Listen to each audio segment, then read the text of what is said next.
আচ্ছা, এই অবধি আমরা বেসিক্স অফ ট্রান্সক্রিপশন সেটা জানলাম। এরপরে আমরা দেখব যে ট্রান্সক্রিপশন ইউনিট অ্যান্ড দ্য জিন। হ্যাঁ, ট্রান্সক্রিপশন ইউনিট অ্যান্ড দ্য জিন, এই পোর্শনটা আমরা দেখব যে জিনের যে পোর্শনটা কোড করছে, শুধুমাত্র এমআরএনএ কোড করছে এবং সেখান থেকে প্রোটিন তৈরি হচ্ছে, সেই পোর্শনটাকে বলে সিস্ট্রন।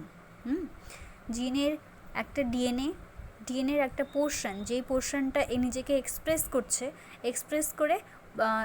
করে সেখান থেকে এমআরএনএ তৈরি, সেখান থেকে আরএনএ তৈরি করছে। হ্যাঁ, বেসিক যেটা সেটা আরএনএ তৈরি করছে।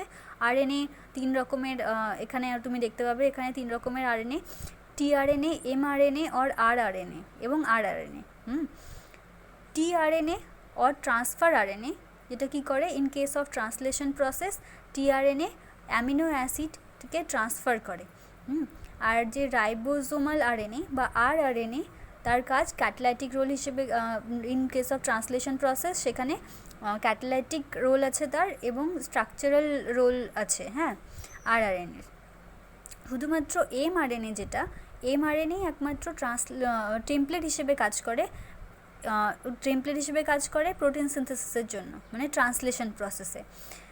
এবার ডিএনএ থেকে যে আরআরএনএ, টিআরএনএ, এমআরএনএ সিনথেসিস হচ্ছে, আমরা সবগুলোকেই জিন বলবো, জিন হিসেবেই কনসিডার করব তাদের। কিন্তু টিআরএনএ আর আরআরএনএ তারা কিন্তু আরএনএ, সেখান থেকে কিন্তু প্রোটিন সিনথেসিস হবে না, মানে সেখান থেকে কিন্তু প্রোটিন কোড করবে না। তার মানে টিআরএনএ আরআরএনএ জিন হতে পারে, কিন্তু সেগুলো প্রোটিন সিনথেসিস করবে না। মানে এটা বলতে চাইছি যে সব জিন কিন্তু প্রোটিন সিনথেসিস করে না বা প্রোটিন কোড করে না। হ্যাঁ, কিছু নন কোডিং, যেগুলো কোডিং সিকোয়েন্স, তারাই একমাত্র প্রোটিন সিনথেসিস করে। যেগুলো নন কোডিং সিকোয়েন্স, তারা কিন্তু প্রোটিন সিনথেসিস করে না। এবার যারা প্রোটিন সিনথেসিস করে, জিনের যে পার্ট প্রোটিন সিনথেসিস করে বা প্রোটিন কোড করে, তাকে বলবো আমরা সিস্ট্রন। বইয়ে পাবে, দেখবে যে সিস্ট্রন। সিস্ট্রন কাকে বলবো? সিস্ট্রন বলবো আমরা জিনের সেই পার্টকে যে কী করবে, ফার্দার সেখান থেকে এমআরএনএ ট্রান্সলেশন হবে, এমআরএনএ ট্রান্সক্রাইব করবে, সেখান থেকে প্রোটিন কোড করবে, তাকে বলবো আমরা সিস্ট্রন। সোজা কথায় যে প্রোটিন কোড করবে, জিনের যে পার্ট প্রোটিন কোড করবে, তাকে আমরা বলবো সিস্ট্রন। সিস্ট্রন টু টাইপস, একটা হচ্ছে মোনোসিস্ট্রনিক আর একটা হচ্ছে পলিসিস্ট্রনিক।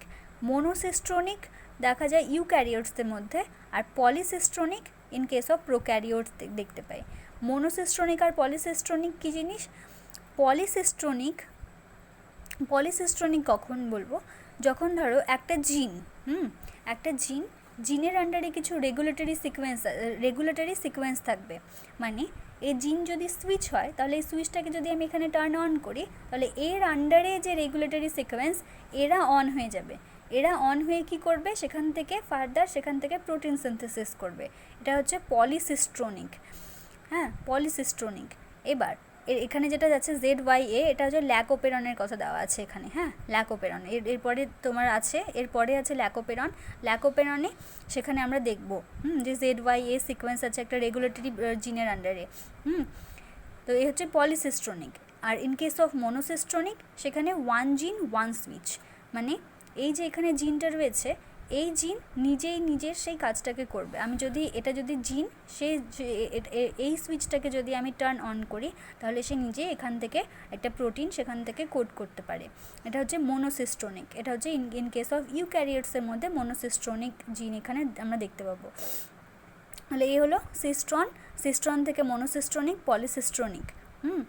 আচ্ছা, এবার যেটা আমরা দেখব সেটা হচ্ছে মোনোসিস্ট্রনিক। এর এখানে মোনোসিস্ট্রনিক ফার্দার ডিভাইড হচ্ছে এক্সন আর ইন্ট্রনে। মোনোসিস্ট্রনিক থেকে আসবে এক্সনস অ্যান্ড ইন্ট্রনস। একে আমরা মোনোসিস্ট্রনিকে কিন্তু স্প্লিট জিন আর ইন্টারাপ্টেড জিন আমরা বলে থাকি। পলিসিস্ট্রনিককে আনইন্টারাপ্টেড বলে থাকি। এবার স্প্লিট জিন কেন বলছি? ইন কেস অফ ইউক্যারিওটস, মানে মোনোসিস্ট্রনিক জিনের ক্ষেত্রে আমরা দেখব যে এক্সনস আর ইন্ট্রনস দেখতে পাওয়া যায়। এক্সনস হচ্ছে মানে ডিএনএ হচ্ছে কোডিং সিকোয়েন্স। আচ্ছা, ফার্স্ট আমি তোমাকে আগে সেন্ট্রাল ডগমাটা এখানে একবার জাস্ট এখানে রিমাইন্ড করে দিই জায়গাটায়। দেখো, সেন্ট্রাল ডগমা অনুযায়ী আমাদের যে ডিএনএ ডাবল স্ট্যান্ডার্ড ডিএনএ হলো, ডাবল স্ট্যান্ডার্ড ডিএনএতে আমরা যে সিকোয়েন্সটা দেখি সেটা হচ্ছে ATGC পেয়ারিং, বেস পেয়ারিং দেখি, তাই তো? এরপর যখন এখান থেকে ট্রান্সক্রিপশন হবে আমরা এখানে একটা সিঙ্গেল স্ট্যান্ডার্ড mRNA দেখতে পাবো। এই mRNAটাই এই mRNAটা এখানে স্ট্র্যান্ডটা আমি রেখেছি, ঠিক আছে? ইন কেস অফ ইউক্যারিওটস এই mRNA স্ট্র্যান্ডটাই এখানে এঁকেছি। এবার দেখো, এই যে mRNA, হ্যাঁ, ডিএনএ থেকে যে আমার এখানে mRNA এটা ট্রান্সক্রাইবড হলো, এই mRNAতে আমি এখানে কোডিং আর নন কোডিং সিকোয়েন্স দেখতে পাবো। কোডিং সিকোয়েন্স ধরো এখানে এক্সনস রয়েছে,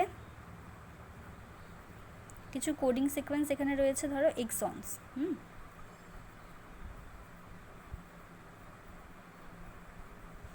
এক্সনস, এদের মাঝে আমি নন কোডিং সিকোয়েন্স অর ইন্ট্রন্স এগুলো দেখা যায়।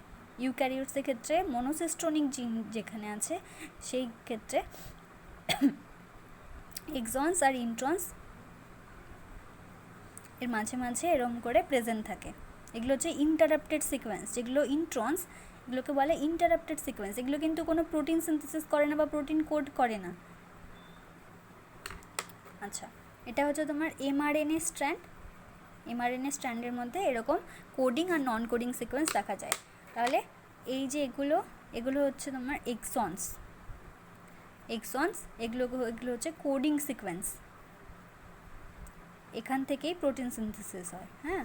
আর এই যে পিঙ্ক কালার এটা হচ্ছে তোমার ইন্ট্রন্স, এটা হচ্ছে নন কোডিং সিকোয়েন্স।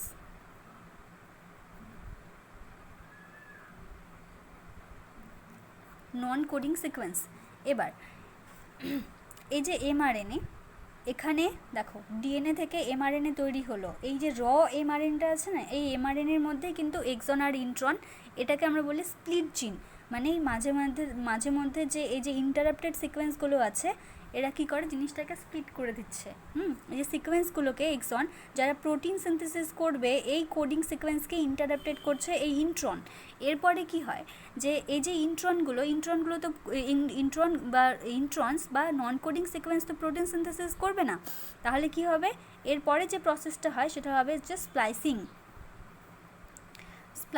স্প্লাইসিংয়ের পর যে mRNAটা তৈরি হবে সেটা হবে প্রসেসড mRNA। আর এই যে স্ট্র্যান্ডটা এরপরে থাকবে, কি হবে, এখান থেকে এই যে নন কোডিং সিকোয়েন্স আর ইন্ট্রন্স এগুলোকে কেটে বাদ দেওয়া হবে, কারণ তারা তো প্রোটিন কোড করতেই পারে না, সেখানে ইন্টারাপশন করছে এই জায়গায়।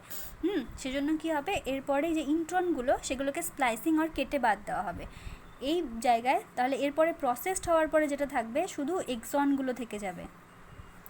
ইন্ট্রনগুলোকে স্প্লাইসিং করার ফলে সেখানে শুধুমাত্র এক্সনসগুলো থেকে যাবে। তার মানে অনলি কোডিং সিকোয়েন্স সেটা থাকবে। এটা হচ্ছে তোমার প্রসেসড mRNA।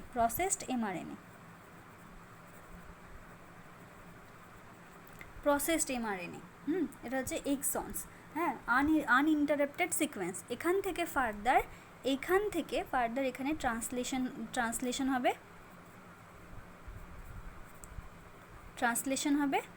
ট্রান্সলেশনের পর সেখান থেকে পলিপেপটাইড চেন হচ্ছে প্রোটিন এখানে কোড করবে। তাহলে স্প্লাইসিং কি, in which introns are being removed. Introns splicing তাকে বলা হয় যখন ইন্ট্রন্সগুলোকে রিমুভড করা হচ্ছে। রিমুভ করার ফলে একটা প্রসেসড mRNA তৈরি হচ্ছে যেখানে শুধুমাত্র কোডিং সিকোয়েন্স আর অনলি এক্সনস প্রেজেন্ট থাকছে সেখানে। এগুলো হচ্ছে এক্সনস আর ইন্ট্রন্স। এটাকে স্প্লিটেড সেগমেন্ট বলা হয়, আর যেটা পলিসিস্ট্রনিক, এখানে শুধুমাত্র পিওর জিন থাকে, এখানে কোনো ইন্টারাপ্টেড সিকোয়েন্স প্রেজেন্ট থাকে না, এখানে শুধুমাত্র পিওর জিন থাকে। পলিসিস্ট্রনের ক্ষেত্রে জিনের আন্ডারে কিছু রেগুলেটরি সিকোয়েন্স থাকে, এটাকে টার্ন অন করলে সুইচ, বাকিগুলো এখানে যে সিকোয়েন্সগুলো এরা টার্ন অন হয়ে যাবে এবং ফার্দার এরা কী করবে প্রোটিন কোড করতে পারবে। কিন্তু ইন কেস অফ মনোসিস্টোনিক জিন যেখানে ইউক্যারিওটসের ক্ষেত্রে মনোসিস্টোনিক জিনের মধ্যে কি হয়, এক্সন আর ইন্ট্রন থাকে, মানে কিছু কোডিং সিকোয়েন্সের সঙ্গে নন কোডিং সিকোয়েন্সগুলো সেখানে প্রেজেন্ট থাকে। সেখানে ফার্দার স্প্লাইসিং হবে, স্প্লাইসিংয়ের পর সেখানে প্রসেসড এমআরএনএ তৈরি করবে এবং ফার্দার সেই স্ট্র্যান্ডটাই কিন্তু ট্রান্সলেশনের ফলে এখান থেকে প্রোটিন পলিপেপটাইড চেন তৈরি করবে আর এখান থেকে প্রোটিন কোড করবে। এটাই হচ্ছে ট্রান্সক্রিপশন ইউনিট অ্যান্ড দ্য জিন।